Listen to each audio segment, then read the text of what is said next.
Bon dia. Estem al port de Badalona. Aquí darrere hi han com unes roques a mitja aigua que ara es veuen i ara no es veuen. D'això en l'argot mariner, que té noms per absolutament tot, se'n diuen seques.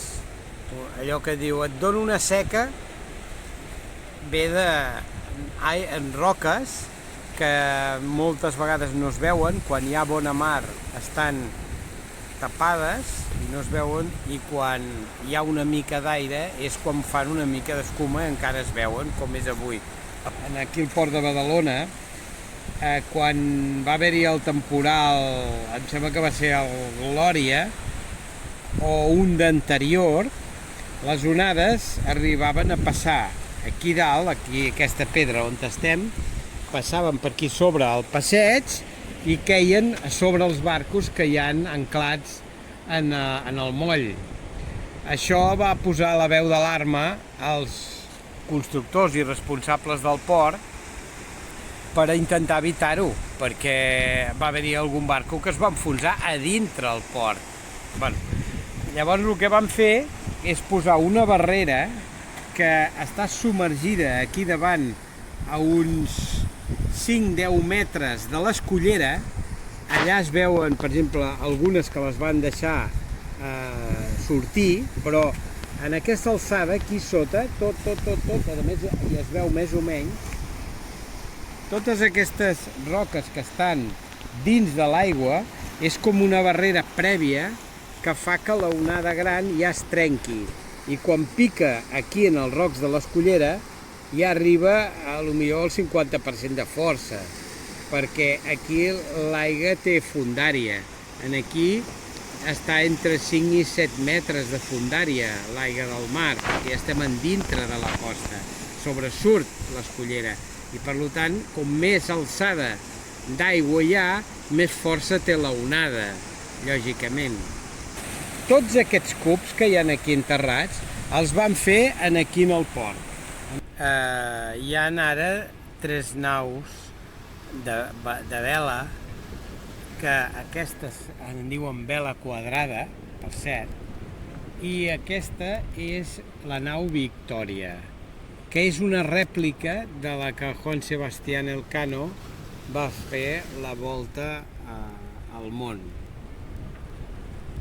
que es veu molt petita comparada amb el Galeón Andalusia, que és aquest. El Galeón Andalusia és el doble de gros, almenys el doble d'eslora, el doble de mànega, i té molta més vela, perquè aquestes tenen, aquest té 1, 2, 3, 4, 5, aquell en té 7 de veles.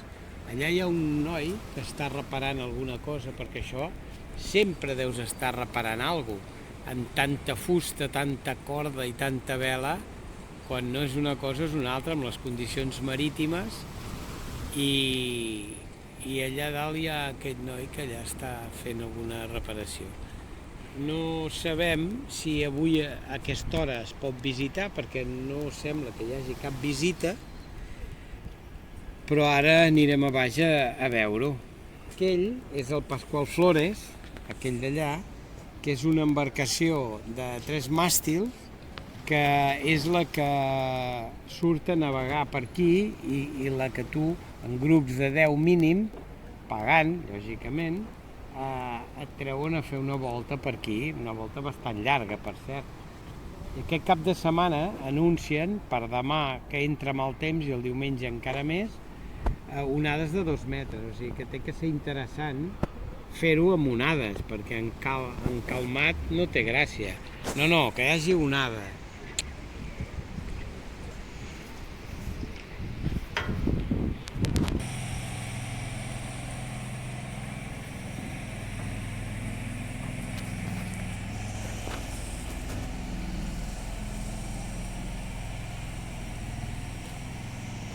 Estem en el pal que se'n diu trinquete, i la vela és el trinquete, també.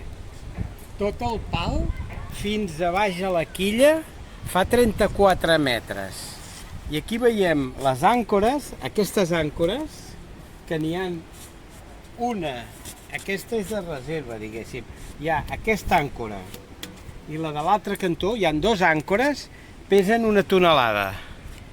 Pesen 1.000 quilos aquestes àncores. Caram. Estan lligades aquí a la borda, ben subjectes, això sí que no es mou per res, perquè amb un temporal podria caure amb un temporal, i això està, però que no hi ha qui ho mogui. Aquest pal, que s'hi pot anar, veieu que hi ha com uns graons, s'hi pot anar, és el bauprès, que es diu, i que va amb tota la jàrcia és la vela, i també es pot orientar les veles cap a un cantó o cap a l'altre, maniobrant amb les politxes. Tots els pals, tant el bauprès com el trinquete, tots són metàl·lics perquè eren de fusta, i amb una navegació als Estats Units, allà els hi va entrar un paràsit en la fusta i els va començar a rosegar, com un corcó. No van poder fer-hi res i van haver que desmuntar tots els màstils per poder que perdessin resistència i fer-los metàl·lics. Una llàstima, perquè hagués sigut molt maco veure-ho amb fusta autèntica, que segurament aquest paràsit només és americà, però aquí a Europa potser no hi era, però com que aquests barcos viatgen per tot el món, doncs agafen les epidèmies de tot arreu.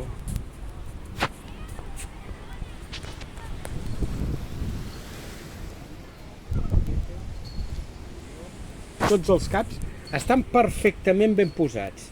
No pot ser que en un cas d'emergència aquí tinguem un enredo i el barco vagi de bòlit quan això s'està enredant. Seria inútil. Fixeu-se que tots els caps estan igualment lligats, igual, de la mateixa manera.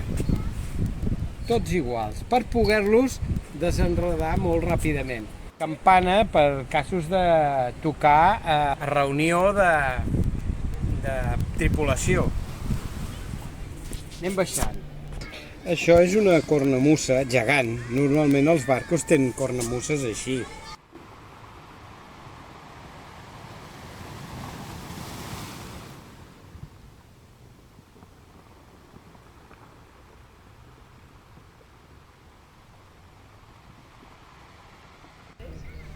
Esto es la jarcia y la bigota, que és cada polea, cada politxa té el seu nom, la bigota, en fi, i això és per tensar. Normalment aquesta no es mou, n'hi ha que es mouen molt, sobretot les que van amb les veles, però aquestes que van una mica per suportar les tensions del màstil, doncs no es mouen aquestes.